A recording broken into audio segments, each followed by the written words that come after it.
Você vai ouvir agora o discurso histórico de Luiz Inácio Lula da Silva no Parlamento Europeu no dia 15 de novembro de 2021. Eu quero começar falando não da América Latina, nem da União Europeia, nem de algum país, continente ou bloco econômico em particular, e sim do vasto mundo em que vivemos todos nós, latino-americanos, europeus, africanos, asiáticos, seres humanos das mais diferentes origens. Vivemos em um planeta que tenta a todo momento nos alertar de que precisamos de novas atitudes e de uns dos outros para sobreviver. Que sozinhos estamos vulneráveis às tragédias ambientais, sanitárias e econômicas, mas que juntos somos capazes de construir um mundo melhor para todos nós. No entanto, ignoramos esses alertas, insistimos em não aprender com os erros do passado. O resultado da nossa falta de compreensão está à vista de todos: pandemia, desigualdade, fome, emergências climáticas que no futuro próximo poderão comprometer a sobrevivência da espécie humana na Terra. Apesar de tudo isso, quero reiterar aqui minha crença inabalável na humanidade. Não nasci otimista, aprendi a ser, porque vi em vários momentos da minha vida o quanto um ser humano é capaz de realizar e o quanto um povo é capaz de construir quando existe força de vontade e geração de oportunidades. Quem vive hoje no Brasil ou acompanha o noticiário sobre o país tem todos os motivos para estar pessimista. Mas aonde quer que eu vá, faço questão de dizer: o Brasil tem jeito. Apesar do projeto de destruição colocado em prática por um bando de extremistas de direita, sem a menor noção do que seja cuidar de um país e de um povo. O Brasil tem jeito, apesar dos 19 milhões de brasileiros que passam fome. Apesar dos 19 milhões de desempregados e desalentados que já desistiram de procurar um novo emprego. Apesar dos ataques constantes contra a população negra e indígena. Apesar do avanço da destruição do meio ambiente, inclusive na Amazônia. E apesar, sobretudo, das mortes de mais de 610 mil brasileiros, muitas delas evitadas, caso houvesse por parte do atual governo interesse em combater com seriedade o coronavírus. Apesar de tudo, digo com total convicção: o Brasil tem jeito. Sei disso porque, no passado muito recente, nós fomos capazes de reconstruir e transformar o país e temos plena capacidade de reconstruí-lo outra vez. Da mesma forma que acredito que o Brasil tem jeito, acredito também que o mundo tem jeito. Apesar dos 750 milhões de pessoas que passam fome, apesar dos 5 milhões de mortos pela Covid-19, apesar da desigualdade que não para de crescer, apesar dos conflitos étnicos, religiosos e geopolíticos que não raro alimentam. Como disse no início dessa fala, meu otimismo não nasce do acaso, mas da experiência. Acredito que a humanidade tem jeito porque estou aqui hoje, nesse Parlamento Europeu, reunido com representantes de países que, em meados do século XX, eram inimigos ferozes no campo de batalha, uma das maiores carnificinas da história. 60 milhões de pessoas morreram na Segunda Guerra Mundial. É bem provável que os antepassados de vocês tenham lutado em lados opostos, que tenham matado, morrido e sofrido na pele as atrocidades da guerra. Vocês e seus países teriam, portanto, razões para se odiarem uns aos outros. No entanto, são protagonistas de uma das mais extraordinárias experiências da história moderna, que foi a construção da União Europeia. Vocês estão hoje aqui, nesse Parlamento Europeu, em clima de paz, buscando juntos soluções para a construção de uma Europa melhor. Conhecemos o imenso poder de destruir que o ser humano tem em suas mãos e que ele tantas vezes nos hesitou em usar. Mas não podemos jamais esquecer que a humanidade tem também uma extraordinária capacidade de construir e reconstruir. A União Europeia, o Parlamento Europeu e vocês, senhoras e senhores, eurodeputados, são, portanto, exemplos dessa virtude humana. A União Europeia não é perfeita, como nada é, mas é um patrimônio da humanidade, como exemplo de cooperação e construção de paz entre os povos. Senhores deputados e senhoras deputadas, somos 7 bilhões e 600 milhões de seres humanos habitando esse planeta. Homens, mulheres, crianças e velhos, ricos e pobres, pretos, brancos, gente de todas as cores.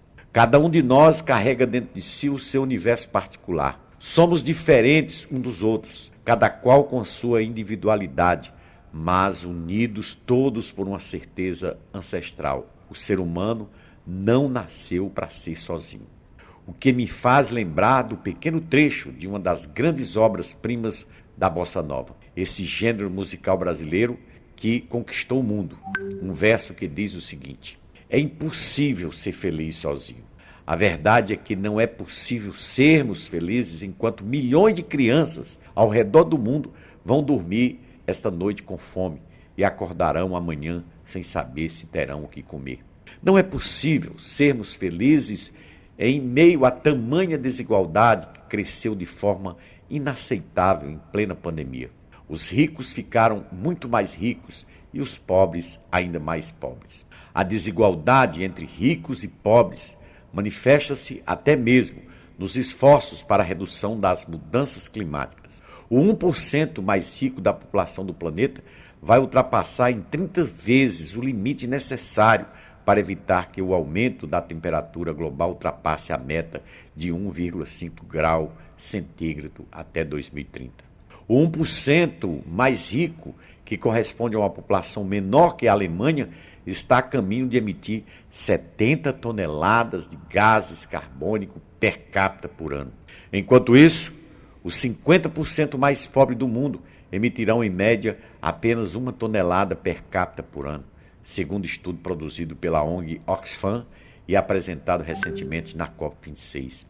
A luta pela preservação do meio ambiente, para mim, é indissociável da luta contra a pobreza e por um mundo menos desigual e mais justo. É preciso deixar bem claro que o otimismo, a esperança e a fé não podem ser jamais sinônimos de resignação. Por conta disso, eu me considero um otimista indignado. Em 2009, os países ricos se comprometeram em aumentar para 100 bilhões de dólares ao ano a partir de 2020, a contrapartida para os países em desenvolvimento preservarem a natureza e enfrentarem as mudanças climáticas. Esse compromisso não foi cumprido e agora está sendo postergado para mais 2 anos, ou seja, a partir de 2023, a transferência de 100 bilhões ao ano para enfrentar a emergência climática. Iniciativa louvável que merece ser celebrada. Mas não podemos esquecer que na crise de 2008, os Estados Unidos destinaram 700 bilhões de dólares para salvar da falência bancos que, de forma irresponsável, investiram em títulos imobiliários podres. Na mesma época, o G20 destinou mais de 1,1 trilhão de dólares aos países emergentes, ao comércio mundial, para combater os efeitos da crise. É preciso lembrar também que os Estados Unidos gastaram 8 trilhões de dólares nas guerras pós 11 de setembro, quantia suficiente para eliminar a fome no mundo e preparar o planeta para lidar melhor com as mudanças climáticas, e que, no entanto, foi usada para causar a morte direta de mais de 900 mil pessoas em países como Iraque, Afeganistão, Síria, Iêmen e Paquistão, sem contar os mortos provocados pela perda de água, esgoto e infraestrutura relacionadas com a guerra. Ou seja, não faltam recursos para salvar bancos e para causar a morte ou o deslocamento forçado de milhões de seres humanos. Mas na hora de salvar vidas humanas, o próprio planeta em que vivemos, a solidariedade dos países ricos é dezenas de vezes menor. Uma das maiores alegrias que tive quando presidente do Brasil, e mesmo depois de deixar a presidência, foi percorrer o mundo a convite dos mais diferentes países para falar dos nossos extraordinários avanços econômicos e sociais. Tive a honra de conduzir o Brasil ao posto da 6ª maior economia mundial e de fazer do país um exemplo para o mundo de como é possível superar a extrema pobreza e a fome, com total respeito à democracia em um curto espaço de tempo. Vocês podem, portanto, imaginar o quanto dói participar de grandes eventos internacionais como este e ter que declarar o quanto o Brasil andou para trás desde o golpe de 2016 contra a presidente Dilma Rousseff e a chegada da extrema-direita ao poder.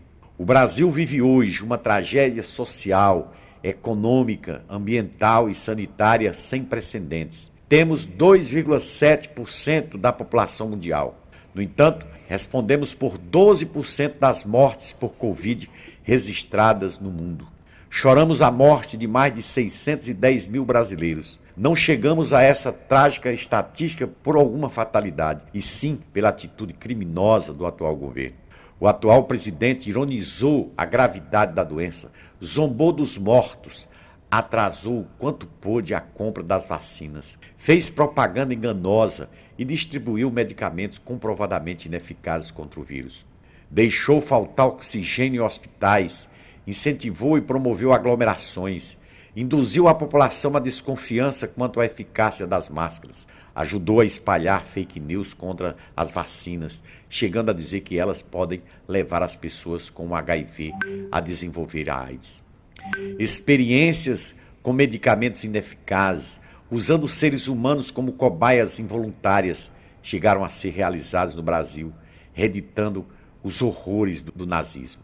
Além disso, cerca de 116 milhões de brasileiros, metade da nossa população, vive hoje em situação de insegurança alimentar, de moderada e muito grave. Desses cerca de 19 milhões, quase 2 vezes a população da Bélgica, chegam a passar um dia inteiro sem ter o que comer. Isso está acontecendo no Brasil, que é o terceiro maior produtor mundial de alimentos. E está acontecendo porque o Brasil, que em 2014 saiu do mapa da fome da ONU pela primeira vez na história, hoje copia o que o neoliberalismo trouxe de pior ao mundo: alta concentração de renda, baixa geração de emprego, destruição de direitos trabalhistas, desmonte das políticas sociais, ausência do Estado, abandono dos mais pobres à própria sorte. O resultado dessa trágica equação não poderia ser outro: miséria, fome e desesperança. Mas eu estou aqui para dizer outra vez a vocês e ao mundo: o Brasil tem jeito, porque ele é muito maior do que qualquer um que tente destruí-lo. O Brasil é um país que, num passado muito recente, encantou o mundo com as suas políticas inovadoras, que retiraram da extrema pobreza 36 milhões de pessoas, o equivalente à soma das populações inteiras de Portugal, Suécia, Dinamarca e Irlanda. O Brasil é um país que assumiu voluntariamente diante do mundo o compromisso de reduzir em 75% o desmatamento na Amazônia, como forma de conter a emissão de gases poluentes. E cumprimos antecipadamente nossa promessa entre 2004 e 2012. Nós, de fato, reduzimos em 80% o desmatamento da Amazônia, contribuindo para minimizar o avanço das mudanças climáticas. Infelizmente, os países ricos, justamente os principais responsáveis pela emissão de gases de efeito estufa, não cumpriram a sua parte, talvez porque os ricos acreditem que tenham como se proteger e as mudanças climáticas afetarão com maior intensidade os mais pobres, o que é a triste realidade. Mas o que eles esqueceram é que todos nós, ricos e pobres, precisamos do mesmo oxigênio para respirar, precisamos de água limpa para sobreviver, precisamos de um planeta saudável onde os nossos filhos possam viver com saúde e paz.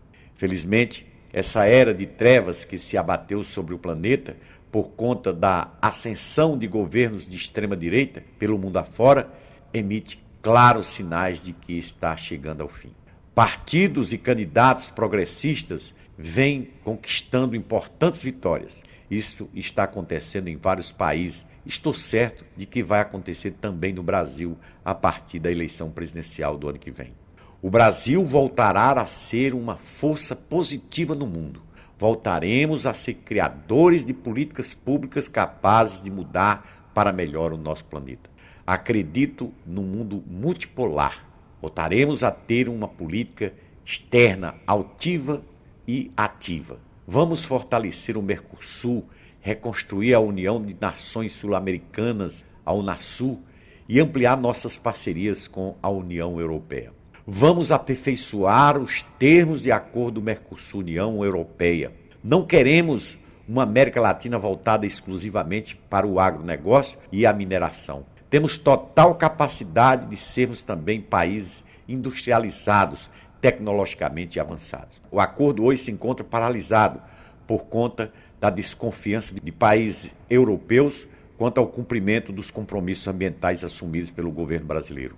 Temos imensas extensões de terras agricultáveis, temos tecnologia, pesquisa agropecuárias avançadas. Nossa produção de alimentos não precisa desmatar a Amazônia para explorar soja ou criar gado. As atividades criminosas dos que destroem o meio ambiente devem ser punidas e não podem prejudicar toda a economia brasileira.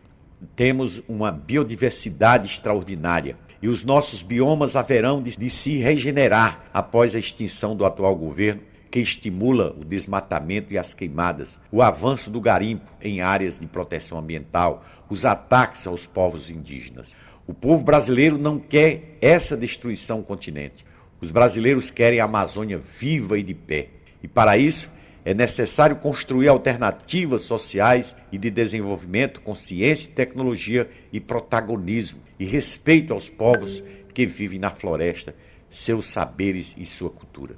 Meus amigos e minhas amigas, acreditamos num mundo cada vez mais plural, unido em torno de valores com solidariedade, cooperação, humanismo e justiça social. Acreditamos numa nova governança mundial, começando pela ampliação do Conselho de Segurança da ONU, e vamos continuar lutando por ela.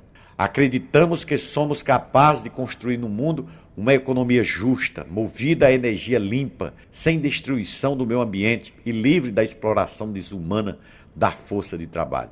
Acreditamos que outro Brasil é possível, outra Europa é possível e outro mundo é possível, porque num passado muito recente fomos capazes de construí-lo.